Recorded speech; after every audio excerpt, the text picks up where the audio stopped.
So ISO is receiving a nerf in the upcoming 9.00 patch, and I think they're making a huge mistake. Penguin tweeted out two huge changes. First off, they're removing the 2-kill reset on double tap, and then second, they're reducing the duration of his double tap from 20 seconds down to 12 seconds. Their reasoning being that removing the reset gives ISO just one activation, and they want to reduce the shield duration so that they can have a clear window for opponents to try to deny him fights. Now, if you've been paying attention to patch 8.11, one thing has definitely stood out, and it's the clear center of attention. ISO is absolutely insane. In case you haven't been able to keep up with the patches, here's what changed in patch 8.11. ISO now additionally gains a shield upon activating his double tap, and double tap still has the orb reset mechanic. It now has 1 charge instead of 2 charges, and it additionally refreshes after 2 kills. People weren't exactly sure how these changes were going to pan out and affect ISO, but after just a few days on the patch, it was pretty clear that he's incredibly strong, especially in ranked. So why is Riot looking to nerf ISO so soon? Well, Riot has much better internal data than we have access to, but even looking at some early stats on websites like tracker.gg and Blitz, ISO's win rate has risen across all elos, with a dramatic increase in higher skill brackets that you go in, with Radiant players being the ones that are really able to push ISO to his full potential. That's just because ISO scales so well with good aim. With such ease of use and early success among high-rated and pro players, I'm sure ISO is being considered in practice for his potential in pro play. Riot is responding quickly with nerfs in the next patch 9.00, because ISO was definitely noticeably overtuned, at least in ranked, after the buffs, but I think the nerfs slated will leave ISO in a terrible state. Let's cover both changes one by one. First, let's talk about the 2-kill refresh mechanic being removed. I think ISO's 2-kill refresh mechanic isn't good for a ranked experience, and I think it makes sense for it to be removed. Ranked is uncoordinated, scrappy, and chaotic. The refresh mechanic combined with the shield on activation gave ISO way too much power to be able to solo carry in a solo queue environment. This mechanic isn't as game-breaking in pro play in my opinion, but it gets out of hand real quickly in solo queue. Overall, I think it's a really good change to remove it, as it keeps his power level between ranked and pro play a lot closer together. Now let's talk about the duration going from 20 seconds to 12 seconds. The 20-second duration is a long time for the shield to be active. It gives ISO more flexibility in being able to take sprites aggressively, and command presence without feeling like he can only W forward during the duration. If the enemy team is not able to break his shield and are unwilling to contest him, ISO can take a ton of space at a very comfortable pace. Personally, I think having the duration in combination with removing the reset is going to feel really bad and one-dimensional for the ISO player, especially because the ability is only 1 charge.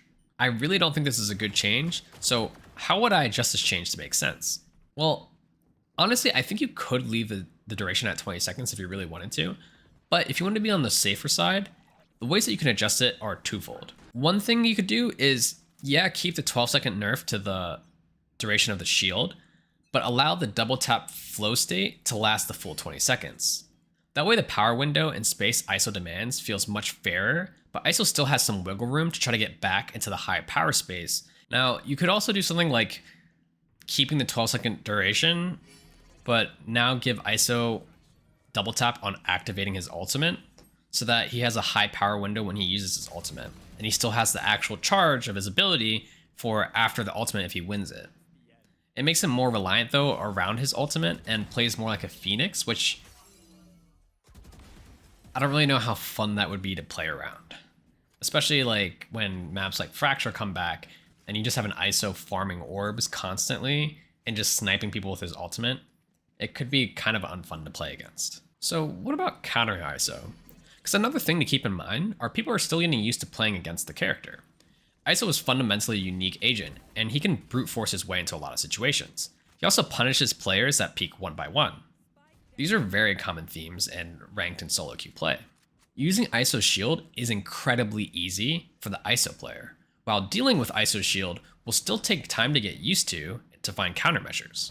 For example, right now we're in a Cypher-centric meta, and ISO really struggles against random chip damage like mollies, wallbangs from guns like Odin's, or other random abilities. Things like Gecko Molly, Killjoy Mollies, and her turret, raise utilities, these are all extremely effective at safely dealing with ISO shield after you hear the activation. ISO shield is very unique and the way that you approach it is nothing like anything you really deal with in Valorant, but it still does have counterplay.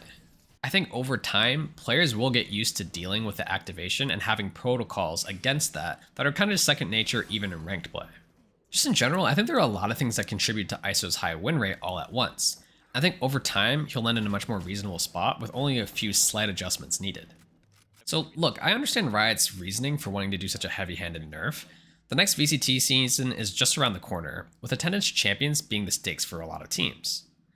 If ISO happens to be both strong in ranked and pro play, then not getting him to a reasonable power level would ruin the integrity of the season, and many teams' chances at the championship. It's safe to reel back strongly on both levers to ensure that doesn't happen, and then try to slowly bring him back up to what feels an acceptable power level. I just don't know if I necessarily agree with them. My issue is that the change that mostly affects ranked is getting implemented, but then they're also preparing to ship the 20 to 12 second duration nerf, which I think disproportionately affects ISO's viability in pro play much more than ranked. I don't see ISO being played in pro play with these nerfs coming, while I believe his ranked win rate will be reined in definitely. If that does happen, I think ISO won't receive any additional changes that might make him better in a coordinated environment, because he's technically still doing well in ranked play. And that still opens up ISO to being played by a lot of players in the player base, but I just don't want him to fall into a similar situation as Reyna, who's just a ranked demon and doesn't see much love at all in the pro scene.